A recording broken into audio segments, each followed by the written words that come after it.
So this morning we're going to work on cleaning up all these trees behind the dam. They want us to clean that up. So the guy that's going to do the waterfall has got a clean slate to work with. There's a power line literally right here I've got to work out. Look like they had a tree guy come and just chop all that down for him. But I'm going to drag all this out so we can cut it up and put it in the dump truck and haul it out of here. We're going to save all the big stumps, the hardwood stumps, to put out in the pond for fish habitat.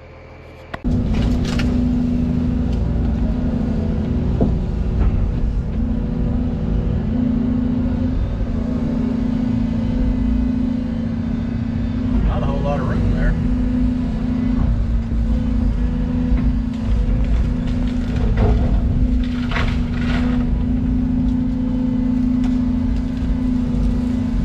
We're gonna do this the easier way. Bought this machine with a sunroof for a reason. Looky there.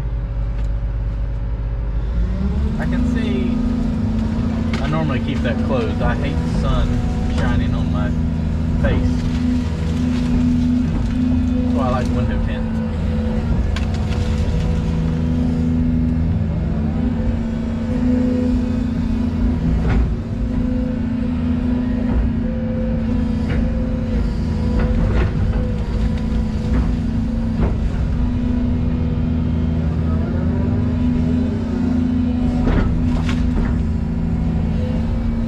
That might need to be cut in half too. I don't know, that'll probably fit in there. Barely.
keep cleaning everything up, getting it stacked up so we can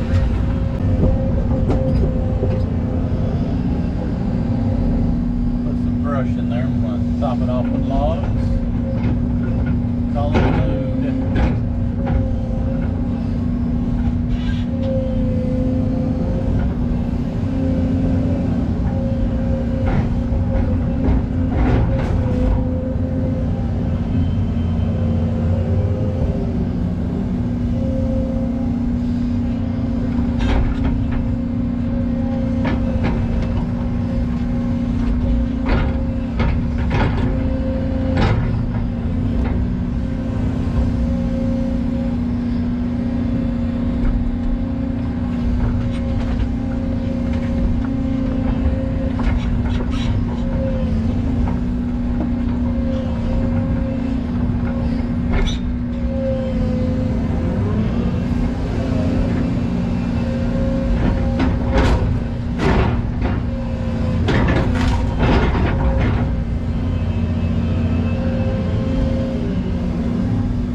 right on the edge of this big drop off.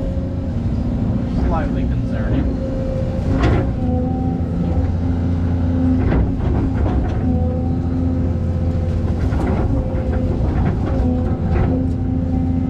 Luckily they don't have huge tap roots. Please don't fall over on me.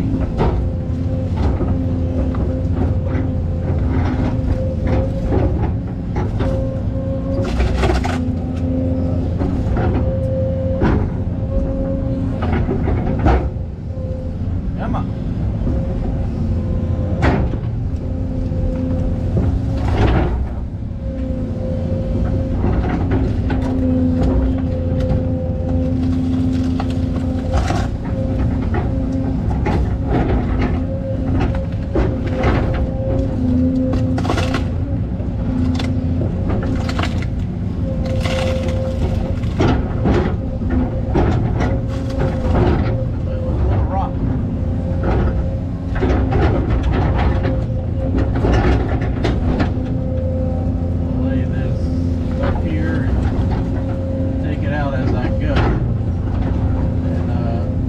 Probably going to end up in the pond and fish after that.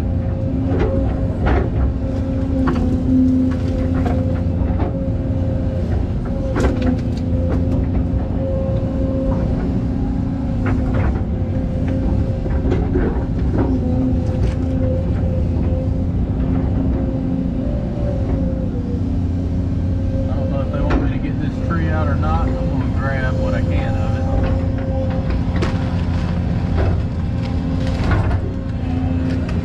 Make it look a little bit better.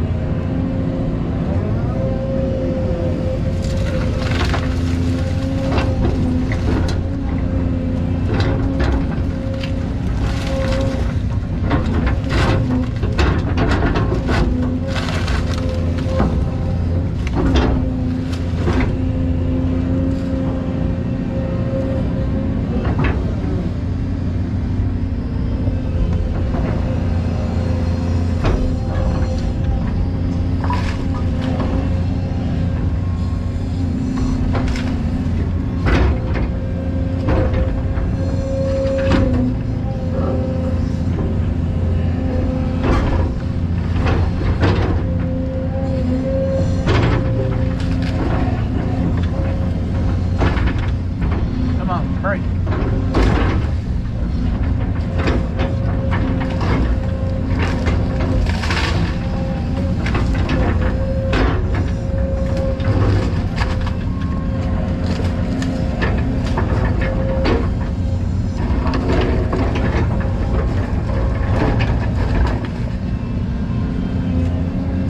Well, that looks a lot better than it did.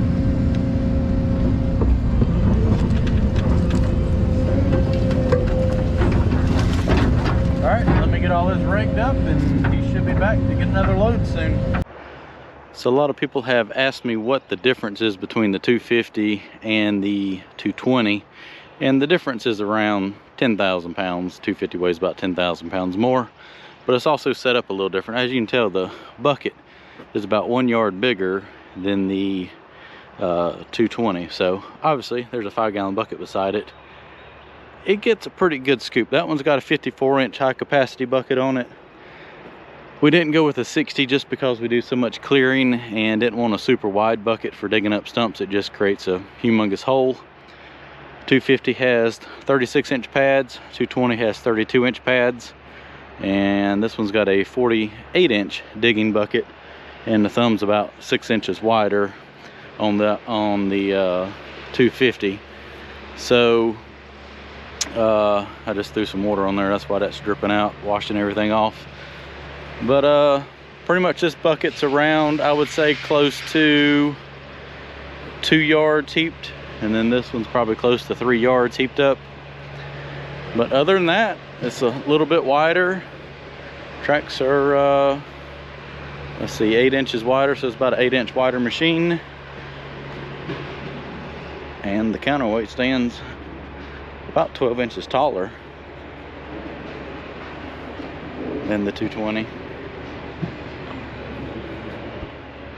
So you can definitely tell the size difference in them. You wouldn't think one series would make that big of a difference, but it really does.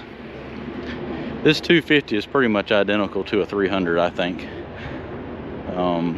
I've run a couple 300s, and I think this one will keep up with it tit for tat. But you can see the different width buckets, but I think it pretty much has the exact same reach and everything, but you just get a big scoop.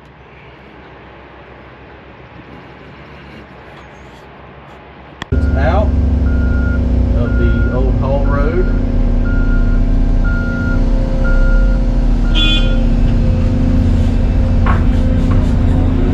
Cut the clay out, and they need a little bit of dirt on the other side of the pond for a walking trail at the corner of the pond. So I'm just skimming this out to kind of get a more defined edge, and then I'll go back in there where those mats are to my left, and that's a little bit of mud. Just kind of skim that out, throw it over here in that hole that we cut out from yesterday getting clay for the pond dam. So this will just kind of deepen this bank up and get a little more depth to it.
Up and use those in the pond, and I won't have a random ledge sticking out.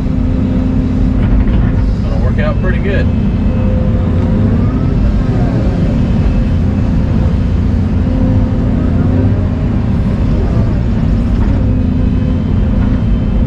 So look at that.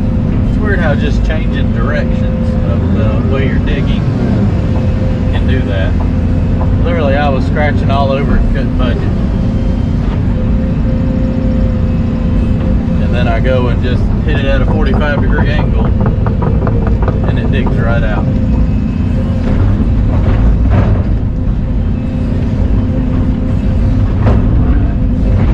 That's good. That way I can cap it with a little bit of clay, and it'll seal off anything.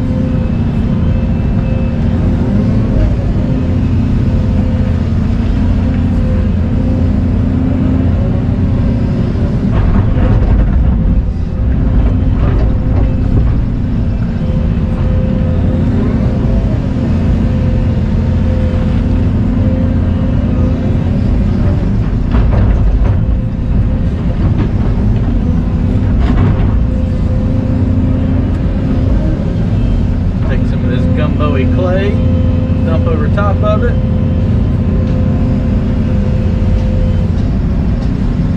I don't think it was leaking, because if it wasn't leaking before, it shouldn't leak now. But I can just skim coat that over top of the rock, and that will seal off any possible little fissures or something. Most time, if it's diggable rock like this, it won't. It'll be all right.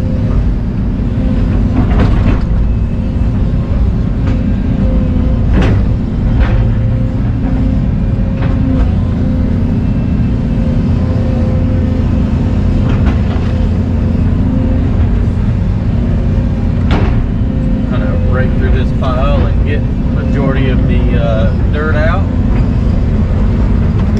and then stockpile the rock right there. I can push the rest of that dirt into that low area.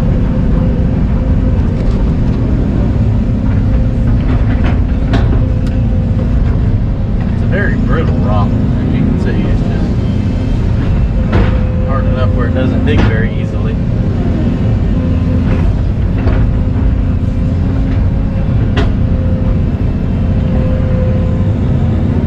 That'll be good. That'll make a few piles of nice fish habitat. All those stumps. That'll be good. Got rid of that big ridge of rock. It's gonna be good. Alright, well, let me wring this out and eat lunch, then come back and finish cleaning that up right there. Alright, so we got the blessing from the owners. Everything's good to go. A lot of people ask how did all this silt get here. Well, if you look right there, there's a stump. So really, in the whole life that this pond has been here, there's only about 6 inches of silt right here. And then that's pretty much original ground. So the pond just wasn't very deep to start with. So we got that big area dug out. Now I'm cleaning all this out. This will be at least 4 feet deep. And got a good edge right there. After I dug all that clay out, I'm gonna take this little bit of mud that I have right here. I was actually able to get majority of that rock out, and I'm gonna take this stuff and just kind of waste it in that hole right there that I dug yesterday, getting clay for the pond dam, and then run the dozer over that slope, dress everything up. Well, I did make it through the job with the mats I had. Yeah. We took every single one we had and 8 brand new ones and got the job done, but I think most of these are going to go to the dump. So pretty well done with everything in the pond. I'm going to jump on the dozer. We got to come back first of next week and put in some fish beds, bringing them 2 or 3 truckloads of pea gravel, and do the fish beds and finish putting the stumps in there. But I took the rocks that I dug up, just kind of made some piles out here. I'll end up taking all those stumps behind the dam and lining them in the creek channel like that one, and just kind of make fish habitat along through there. Don't want to do it down here where it's a little bit deeper, and have a good 3 foot of cover so that it doesn't ever be a problem. So let me jump on the dozer and go ahead and start blading everything off up here and get this leveled up a little bit.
So this will be the last time I'm up here.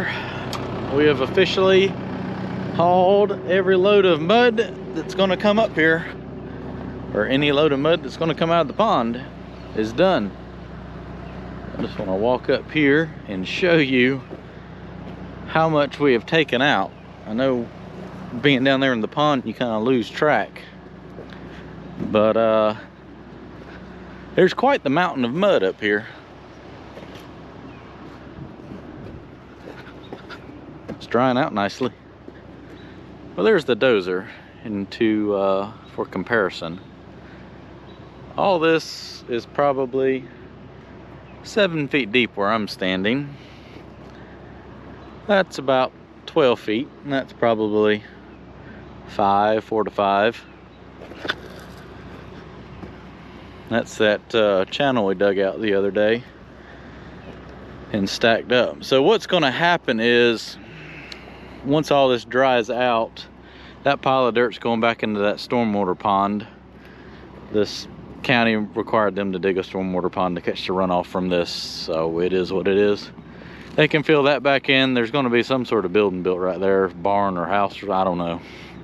But pretty much all this is going to get bladed over all that, so it should probably taper down to about 3 feet tall once that's done, because I mean that can go that way another 150 feet. So there's a lot of area to spread all this out, and should just kind of make it a nice rolling little hill here for some pasture land. But here it is.